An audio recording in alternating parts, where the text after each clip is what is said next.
We're recording. Great. All right. So it's like many of us are opting to keep our cameras off. That's fine. And we'll still do what we can with the cameras off. Does that does it do we accept the invitation? Because I didn't see anybody saying accept that. Do you accept the invitation to be present even if your camera is off? Good. Thank you, Marta. Thank you, Donna. All right. So I want to begin by giving you a quick background as to myself, as far as my work in international development and how I've come to where I've come. Uh, my professional career began at a very young age. I started hustle probably around 10 years old. That's a whole different story. I'm not going to go into that. But in 2009, in 2007, I returned to Liberia from the US, and by 2008, early 2008, I secured my first consultancy. In the US, I had worked in business development and sales, and I had also done some IT work. So when I got back to Liberia, I was able to bring all of those together, and I got my first contract as a business analyst working for a bank. And after 20 months on that job, I realized that I didn't want the structure they had there. I wanted more freedom. So I resigned and started doing business plans. Well, without realizing it, I was getting myself into the world of international development because the clients that I was developing business plans for were all going for loans or grants from international development organizations. And so one thing led to the other, and then I got involved with the IFC and the Business Edge program at the time. I became certified as a Business Edge trainer for the IFC and started to do more trainings in business development, business planning, marketing, operations, and productivity. And that went on. So from the IFC, I then started to do some work for USAID projects, USAID projects, and then moving on to start to do work for UN. My first project was with UNICEF and the Ministry of Youth and Sports in Liberia, and then UNDP, and then UNDP is probably the client for whom I've done the most work to date. But I've also worked with UNHCR, again, UNICEF, UNESCO, UNOPS. I think, yeah, those are the major UN projects I've worked with, and then some other international organizations, Population Services International, PSI, GIZ, um, yeah, Catholic Relief Services, and a number of other smaller organizations and government agencies that partner with international organizations. So that's my background. Um, that's the summary of it all. My LinkedIn profile is pretty up to date in terms of the work that I've done in international development consulting. Much of it has been local, but again, the concepts remain the same. And so even though I've not done much international consulting work, and I've been more of a national consultant, the ideas remain the same. And you can apply them if you want to be a local consultant or if you want to go international. So even being in local consulting, I have become world class in that I've been here and gotten contacted by clients overseas who want to do work here. And one of the notable international projects that I worked on remotely was from a client in Phnom Penh, Cambodia, who I've obviously not been to Cambodia, but I was contacted by a UNDP program director, a program coordinator, and hired as an international to do a piece of work. And so the reason these things happen is because I think from the very get-go, I purpose in my mind that if I'm going to do this, I want to do this at the very best, and I want to be world class. And for me, being world class is being the best at what you do in your space. And I know each of you on this call tonight is an expert in your area. You're already world class in a number of different ways, and that can be further leveraged.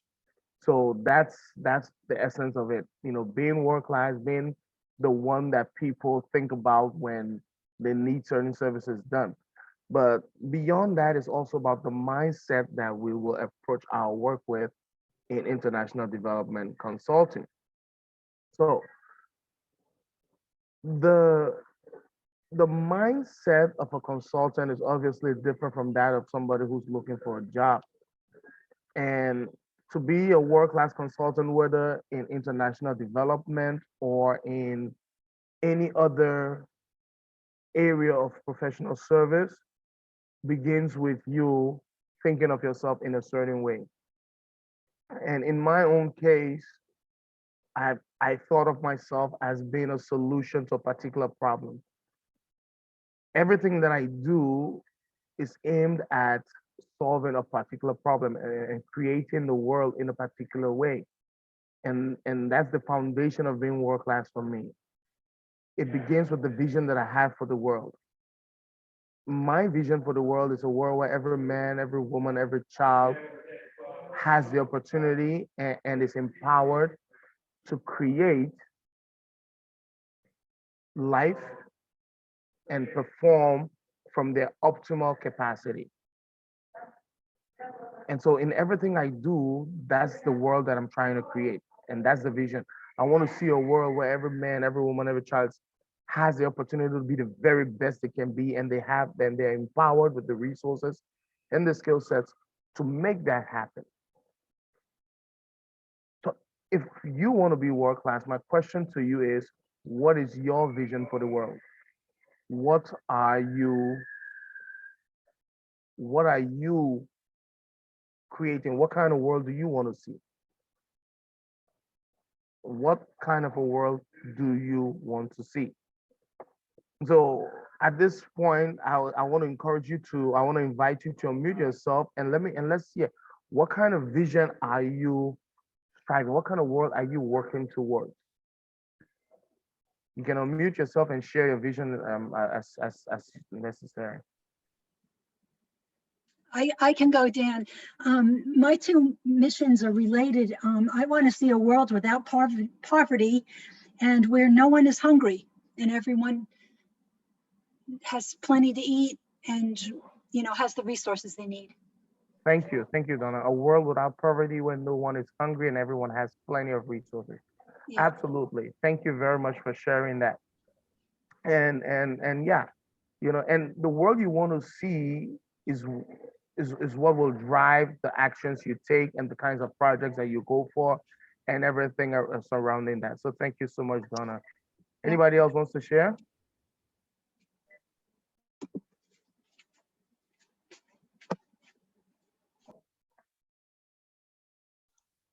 Hi everyone. Hey, Akram. Hi now. For me, I want to see a world where there's justice and where resources are utilized to develop or maybe to do development and to ensure that humanity in every corner of the world is or are well kind of their welfare kind of looked into, where resources are properly utilized for the betterment of humanity. Awesome. Yeah. Awesome. Yeah. Thank you. So social justice, a world where there's justice, where people rights are respected and where humanity lives at at the way they're ought to live. Am I understanding? Am I getting that right? Yes. Yes. Okay. Thank you. Thank you so much for sharing. Who else wants to go? Martha, Julius. Oh, it seems like we lost Sam. Yeah, I think that was Julia sharing. For Yes, I've me, already spoken. Yeah. Oh, yeah, okay, yeah.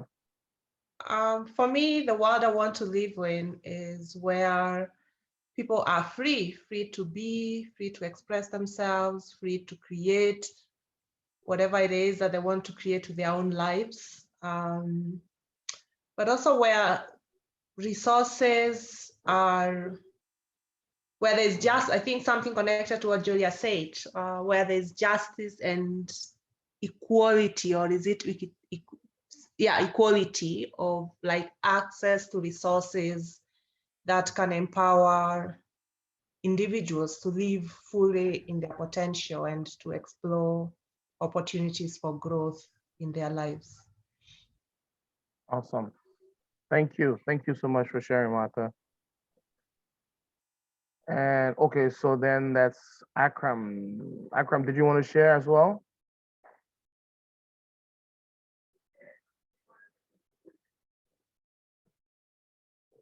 Okay.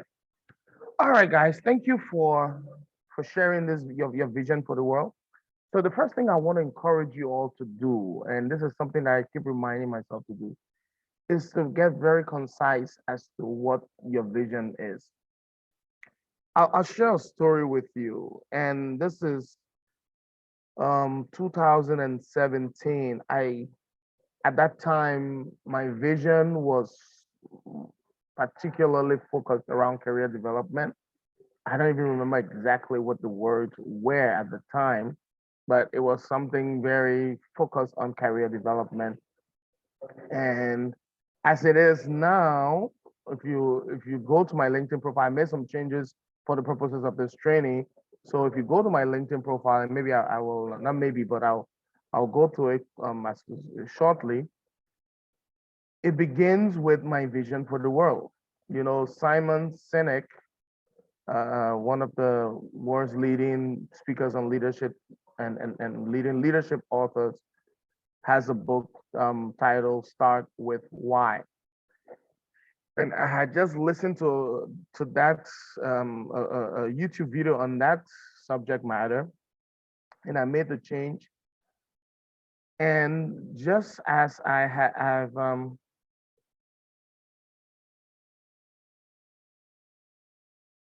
okay, so you guys can see my LinkedIn page, right? Not yet. Now we can see. Okay. So just as I started this, by saying everything I do professionally is aimed at creating the world I want to see, the world every man, woman, or child has the opportunity as empowered to perform at their optimal capacity, which is something that I just shared with you. This has been my vision for the world for the last 3 years. But prior to this, similarly, I had it written here. It was the opening of my summary. And I received on two different occasions, but this particular instance in 2017, I just get a mail from this lady who's a recruiter for an international development consulting firm. And she's like, your vision for the world really strikes a chord with us, and we have a project that we'd like you to work on. I mean, she didn't make reference to anything else but just that vision. And within a matter of 2 weeks, I had a contract for $48,000 over the space of 6 months.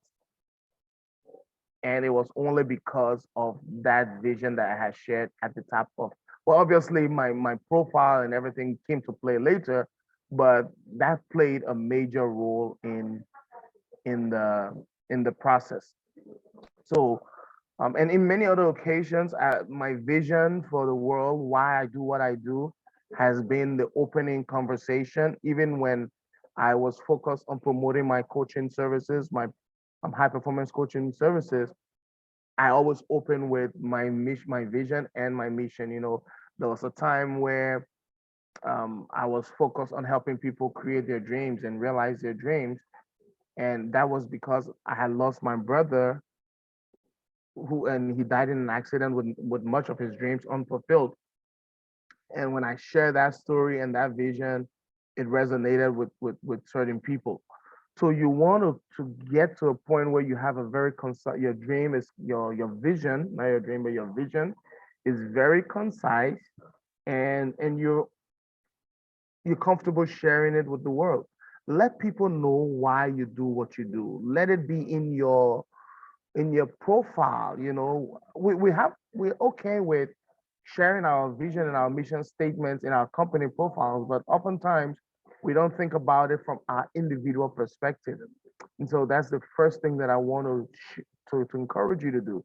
If you're going to build a world-class consulting business and any other commercial services or professional services, begin by having a clear vision. And especially if you're working in this space of international development where we all want to see a better world in, then how do you want to see the world better?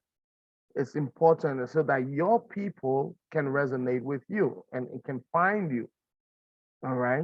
So that's the first step, clarifying your vision for the world that you want to see, the world that you want to create. And then think about how your services are aligned with that and let the world know how what you do is leading up to the world that you want to see. Um, if I'm making sense. So that's the first step. That's the first key. The next thing is thought leadership. When you have your vision put out into the world and you're working and you're doing great things, you want the world to know about it. People should know about it. And one of the things that I've seen in the international development space is many of us do not find it so comfortable to put ourselves out there and to put our accomplishments out there. We even in our CVs, we try to hide things, not consciously, but we still hide some of the things that we've done. But to really put yourself out there is something that will help you become world class because the people that need your services the most and will actually pay you well for them probably don't know you yet. And until your work gets out there and until you are, talking to people and maybe even I dare say appearing on interviews and podcasts and letting people know what you're doing in the world, people will know about you. I've been having a problem with everybody else but us in international development putting ourselves out there. The social, the other businesses. I mean, there's so many different podcasts and different conversations and on technology and this and that. But those of us who get our hands dirty in development work, we're not often publicized. We're not often out there. And there's a lot of emphasis in the development space on visibility. But even with that, we're not really leveraging the tools and the resources that are out there that talk about what we do.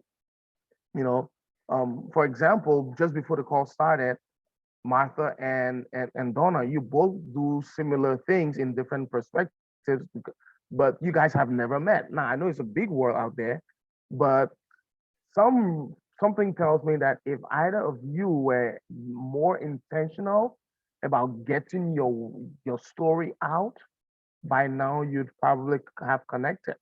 And the both of you can, and sorry if I'm putting you on the spot, but the both of you could partner up in a number of different ways because the type of work you do, Martha, is complementary to the work that Donna does.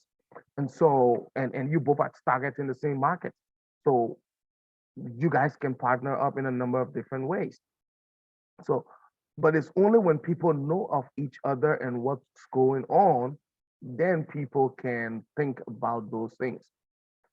And the way you do that is, or one way that I have done that is through thought leadership by publishing, writing articles and sharing them with the people that I know have in the position to make key decisions or the people that I want to partner with.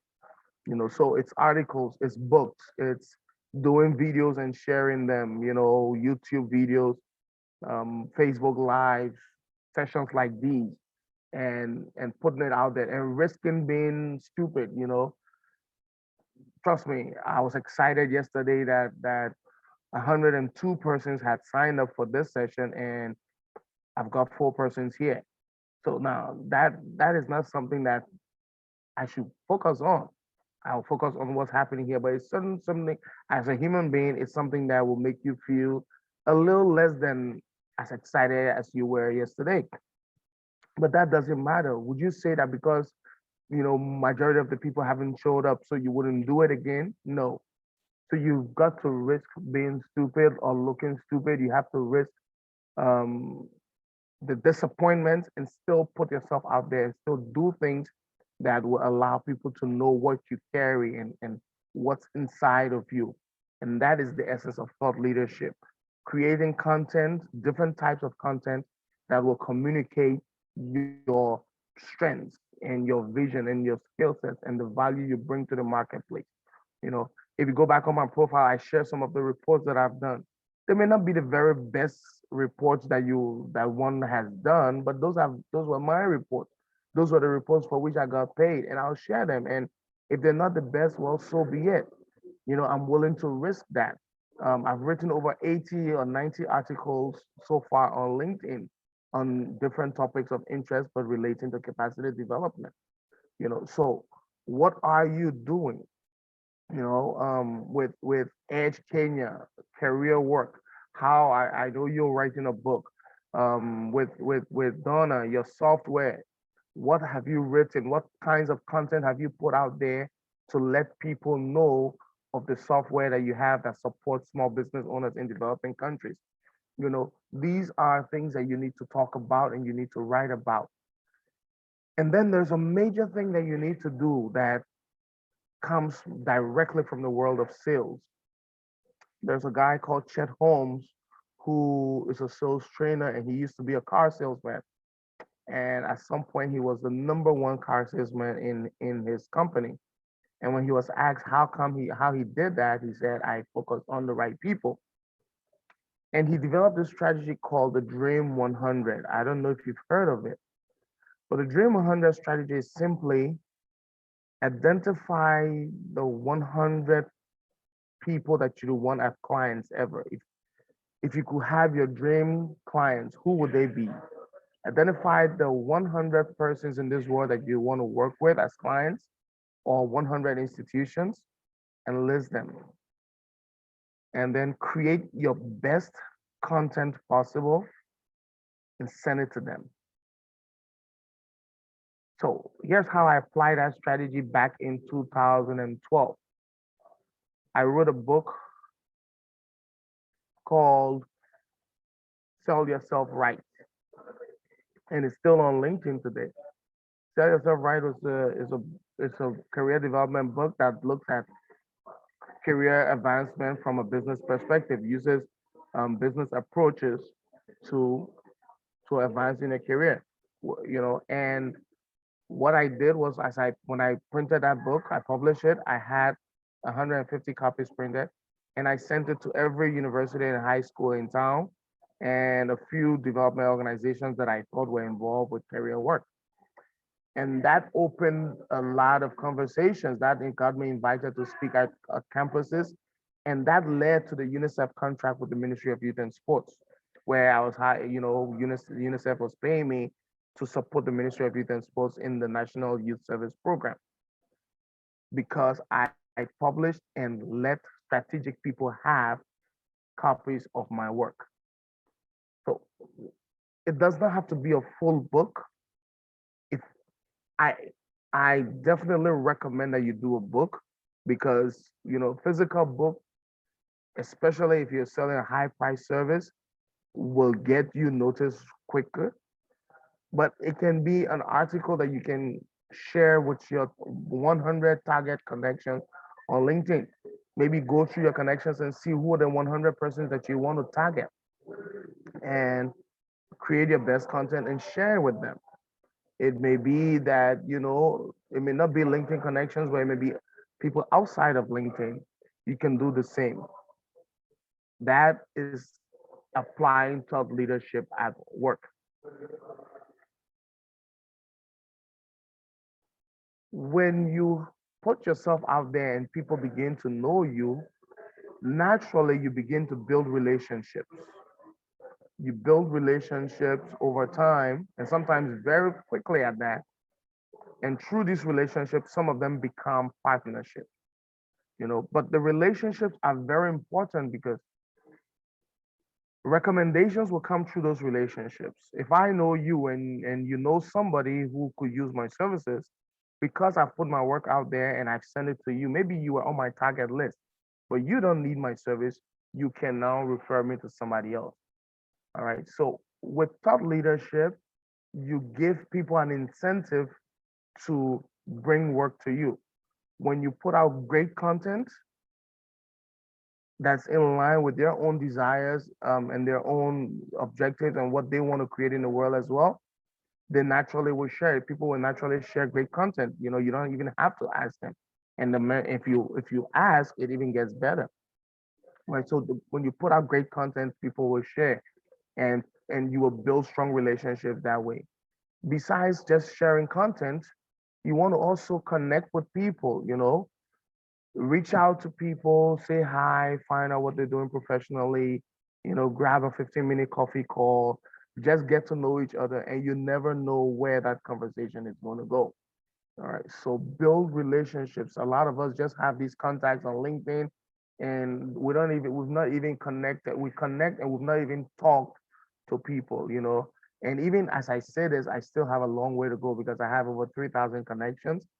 While it is true that I do have a personal relationship with many of them, there's still about 2,000 of them that I've never interacted with.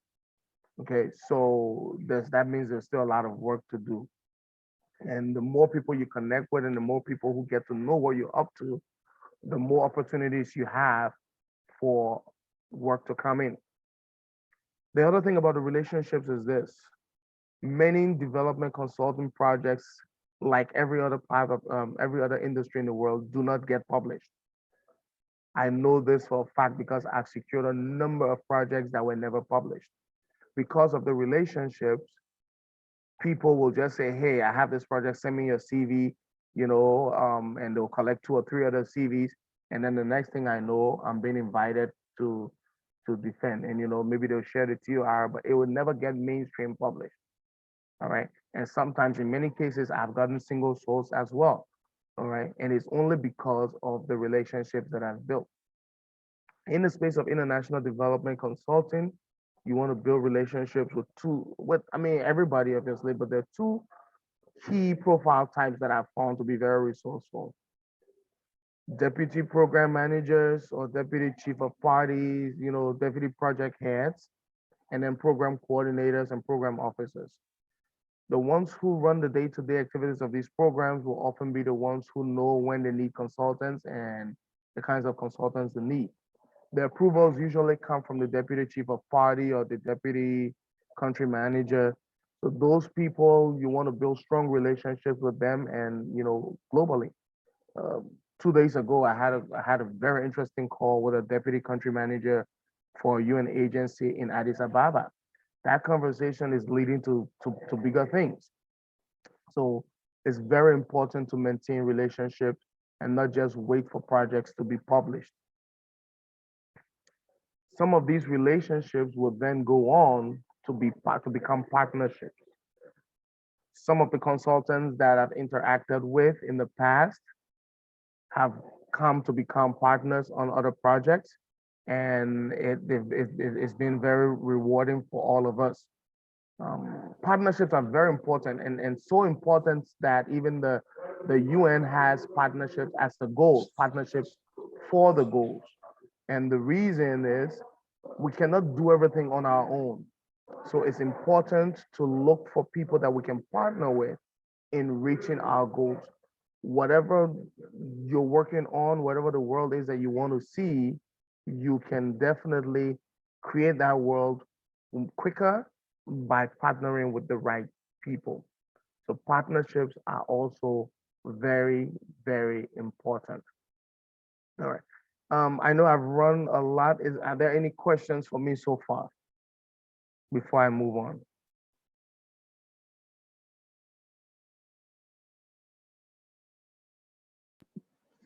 No, I think your suggestions are very good, Dan. Thank you. All right, cool. So those three things have been the driving factors for me: thought leadership, building strong relationships, and partnership. These have been the ways that I have continued to build, that I've built a strong independent consulting practice. This is the way that now that I've decided to go international, this is how I'm going to do it. This is how I'm doing it already. And whatever else, and this applies to even other industries, it's very important. So there are two places that you can find great partners and great clients, and sometimes some of us don't know about them. So I want to share these two resources with you. One is called Singularity University. It's Singularity University. I'm not sure if you guys have heard of Singularity University, but it's www.su.org.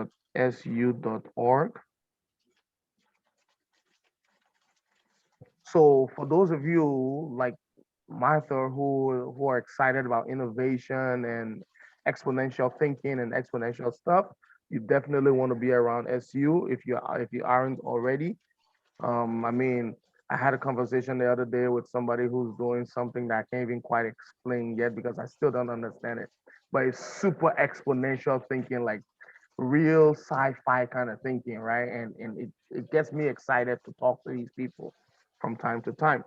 Another one is doing a software. He has a software for prison management, and now we're almost at the point where I'm going to be the Western Africa representative. Okay, and this is a piece of software that costs upwards of $1 million if deployed, and I get a good chunk of a nice commission when that happens. All right. So these are the kinds of partnerships that we're talking about as well. The other one is the Global Compact, and this one I want to hear how many of us know about the Global Compact.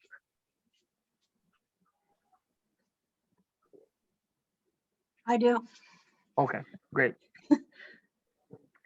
So the Global Compact also has a lot of private organizations that have signed up to that. Signing up to the Global Compact identifies yourself as, hey, I'm interested in making the world a better place, and who better to connect with from a business perspective than somebody with whom you share similar value systems. So connecting with companies that are signed up to the Global Compact has been another powerful move that has helped me a lot and will continue to help in the long run. And it will help anybody else who's looking to build strong business relationships. So these are some of the ways that you can strike partnerships, and these are some of the ways that you can build a world-class business. Because when you put all of these together, the publishing, thought leadership, building the strong relationships by partnering, you are now positioning yourself above so much of the competition. I mean, literally, you have no competition in your space once you take things from that perspective. So that is it. That's the presentation. That's literally how I've done it. And at this point, I will really encourage any questions or any comments on how, what insights you got from it. And yeah, let's just share maybe some of the things that I've talked about you've done already or you're doing. And it will be nice to hear your own experience as well. Dan, it's Donna. I have a question. Can you talk more about how you reached out to the Global Compact companies and how that all worked? So what I do is when I see a company that is signed, that is on there, that looks interesting.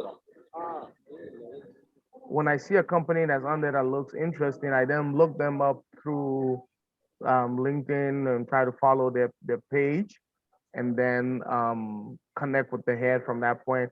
And I say, hey, congratulations on being a part of the Global Compact. I think it's a really great thing. I'm on there as well, and that begins the conversation. Another place that I connect with great companies is on the the Y Combinator. Y Combinator.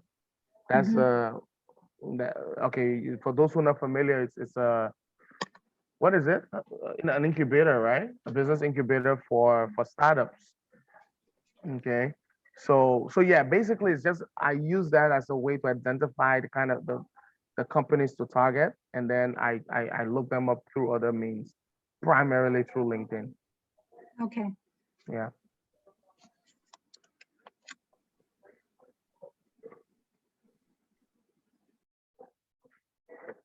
Welcome to Doubt.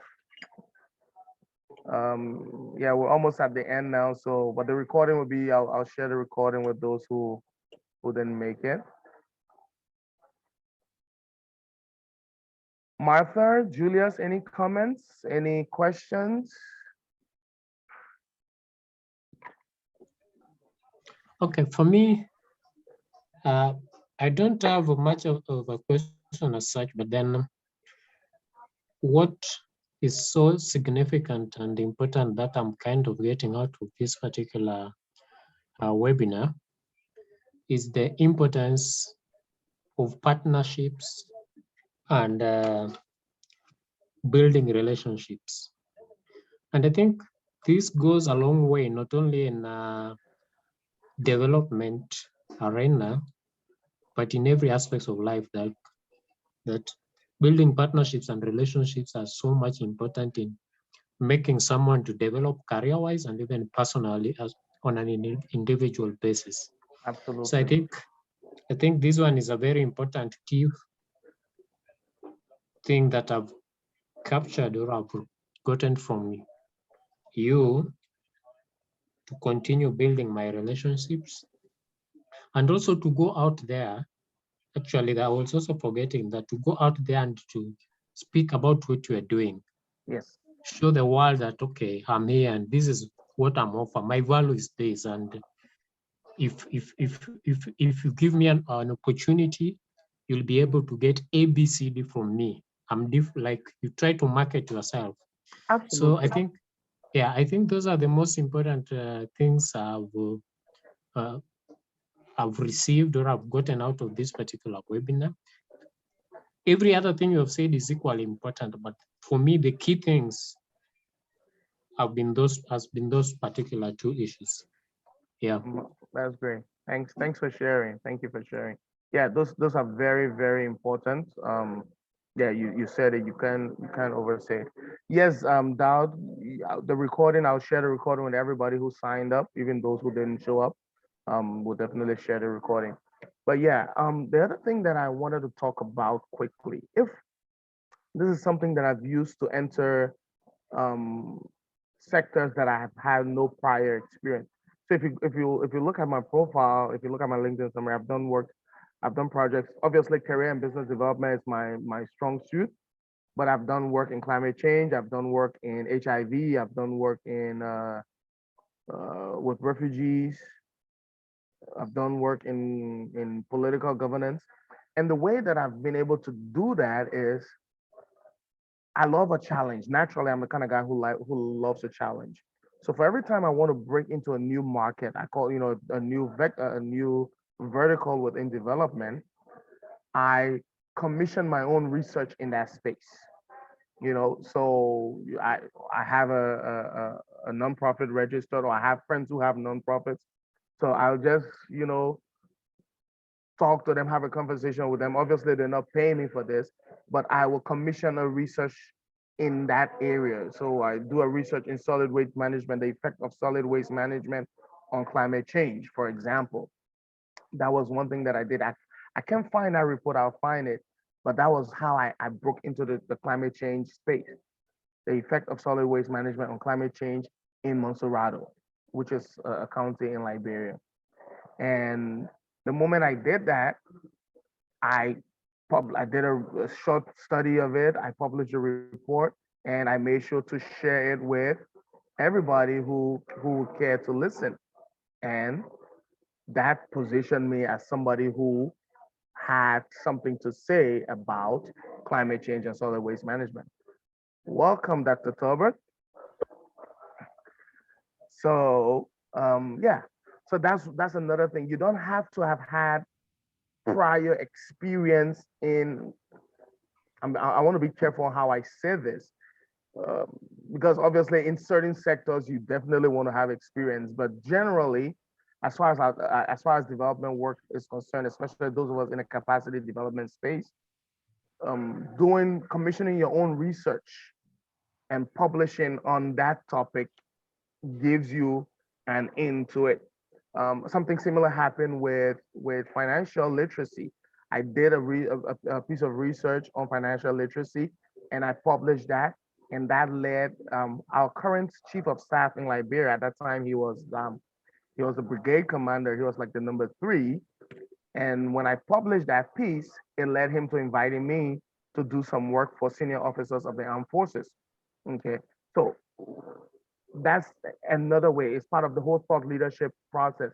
The more you publish and you demonstrate expertise through that publication, and it doesn't have to be anything academic. You know, I'm not an academic, and so if you read my reports, they're not academically rated. I don't even know what the AP. Okay, I know what the styles are, but I don't know that I even align my writing to them.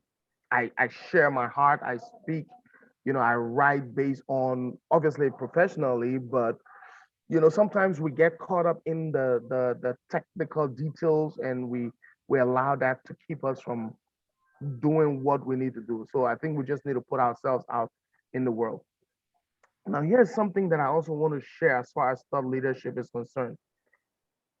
With artificial intelligence, AI, you don't need to do too much writing anymore. Literally, you can speak your book, you can speak your report, you can speak anything, and there's one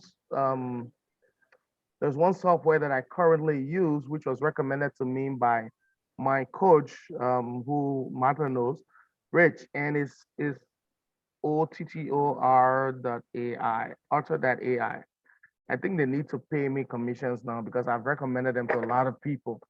But Otter.ai is a great software that I've got on my phone, and whenever I'm sitting, I have an idea, I just open it up and I start to speak, and it transcribes what I'm saying very well.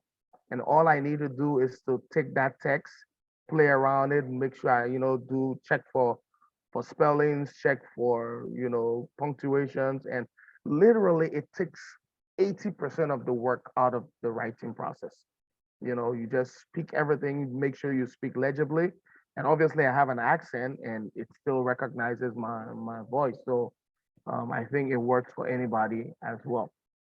So that's another way to make your writing process very, very simple and easy if you want to go about it. Any other question or thoughts? Yeah, I don't have a question. I just want to say, yeah, for me, what I'm taking away from this conversation is just that out of the box way of positioning yourself, because many professionals, and because I work in this career space, I see many people think of like the next job. When is the job being advertised so that I can apply for it? But if you're going after really great opportunities, you have to think unorthodoxically in terms of how you get them, because you don't get them the same way you get all the other normal jobs. Exactly. So yeah, so just remembering this, both for my clients, but also for myself in terms of the new spaces that I want to explore. For example, in international development, for me, is spaces in innovation management. So how can I find creative, out of the box ways of taking myself to those spaces much more proactively? Yeah. Right. Thank you for sharing that. And that brings me to something else that it brought me. When we talk about partnership and being unorthodox, sometimes one of the things, again, because I've done a lot of work with UNDP, I will speak from that perspective. What UNDP has annually is a business operations strategy. And sometimes it's a 3-year, sometimes it's a 5-year BOS. But basically, they have strategic objectives like many other organizations do. And these documents are available, like every other, every other organization has these. These are all public documents if you just take the time to find them. And if you go through these documents, you're able to see what these strategic objectives are moving forward for the next 2 or 3 years. What I tend to do is to partner to find people who benefit from it. And we create concepts and submit. So locally, there is I don't remember the name of the project, but it's a USAID funded project that's been implemented by a firm called Nathan, and they put out grant proposals. But these call for proposal or call for concepts, and the beneficiaries or the intended beneficiaries of these call for concepts are public and private institutions of higher learning and other types of public institutions and stuff like that. So what did I do? I pick up the phone and call my contacts at two universities. I say, hey, did you see this out there that's up to $100,000 available for you guys?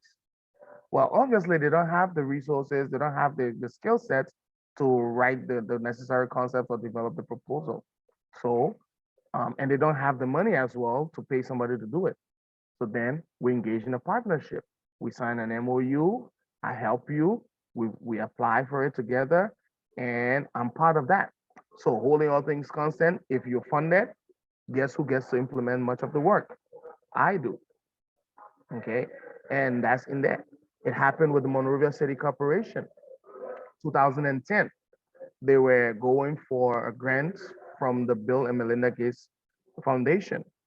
Well, when I was called into the picture, they were going for $5 million. I read the TOR, the RFP very thoroughly, detailed word for word, line by line, and I realized that there was still an extra 500,000 that they could have gone for. And so I let the mayor know. We went for it, and the city won the $5.5 million. Well, obviously, I didn't get the extra 0.5, but that allowed me to be the go-to person for 3 years on capacity development because they were working with community-based enterprises in the solid waste space. So I was the master trainer for all those guys, and I got paid well from that as well. So these are the kinds of partnerships and that we can also leverage and not wait for things to be published. The European Union, for example, has um, on Europa, I don't have the link available right now, but maybe I can share it later. Whenever the EU publishes any tender, there are regular updates published as well. So when that tender is published and people submit, when the shortlisting is published, when the shortlisting is out, that shortlisting gets published as well. So what I have done in the past was to contact those European consulting firms that have applied and are shortlisted, and I make sure that I as much as possible that I get included in their proposals. Because the best time to land a long-term consulting project is not when the project is launched, but when it's being developed or when it's been applied for. So I try to include myself in as many of the proposals as possible. And sometimes I will include myself in all 5 of the shortlisted. So whoever wins that project, I have work to do on there. So those are some of the things that I have done to ensure that, I am situated in the space. And that's something that, we all can do to move forward. I think in concluding, what it comes down to is deciding on what strategy you want to focus on. If this is a strategy that you want to follow, thought leadership and partnership, then you decide on that, and then you put an action plan into place. It's like everything else. If you don't have a plan to, then you will just do things by the seat of your pants. So it's about what do I publish? You don't just want to say I'm just going to publish anything. You want to be strategic on the type of content to publish, um, for whom, who do you target and how do you write that content or speak that content. There are some other parts of to play in developing the content itself. Their target, what emotions do you want to arouse, or what how do you believe shifting? Do you want the reader to have a new thinking process around the subject matter? How does that play into everything else that you're doing? How do you bring your strong suits into it and position yourself in that content? Because you want to be careful that when you're writing a piece of content or when you're publishing a piece of content, it's not just a sales letter that you're doing. You know, people want to read educative material and things that will enhance their work. But even in so doing, you can still position yourself such that at the end of it, they come back to you to provide whatever service that they may need now or in the future. So that's another thing that you can leverage. As far as relationships, joining social organizations always helps. In my case, Toastmasters International has been a good place of great relationships. The Lions Club, other fraternities. So these are all ideas that are coming that I'm just throwing out there, that some of you may already be aware of. So that does it for me. If Are there any other last comments before we close up? Yes, Dan, I Just have thank a you so question. much, Dan. Oh, Okay. Yeah. Julius, you have a question. You're welcome, Yeah. Donna. Okay, now my question is like, how free are you to kind of assist someone who is interested to learn more in this? Okay. Well, that's a great question because I'm somewhat free. I'm actually, and then that's going to be the next conversation. I wanted to get some feedback from you guys. So there are two ways that I'm thinking about working with people who want further support. One is the creation of a self-directed course, an online course where you can follow, step by step on what to do on your own. And then the second way is where I work with you one-on-one for 6 weeks and to put a business development plan, an actionable business development plan into place and into motion. So those are the two options that I have at the moment. The online course will come with weekly group calls like this, where we'll get to answer questions and share some tips for those who will be on the call. And then the one-on-one engagement is me working with you. We have a 2-hour call every week, and over the course of 6 weeks, we will have developed together. It's not me developing your business plan for you. It's us developing it together to ensure that it's a plan that you can act on and build your business, your career or your business from there. And so those are the two plans. There's something that I'm also creating for established firms where I can support them in creating the kinds of content that will help them. Firms that are doing bigger things that going for millions of dollars worth of projects and stuff like that. So yeah, those those are available, and we can talk about that. You can send me a message and we can schedule a private conversation on that.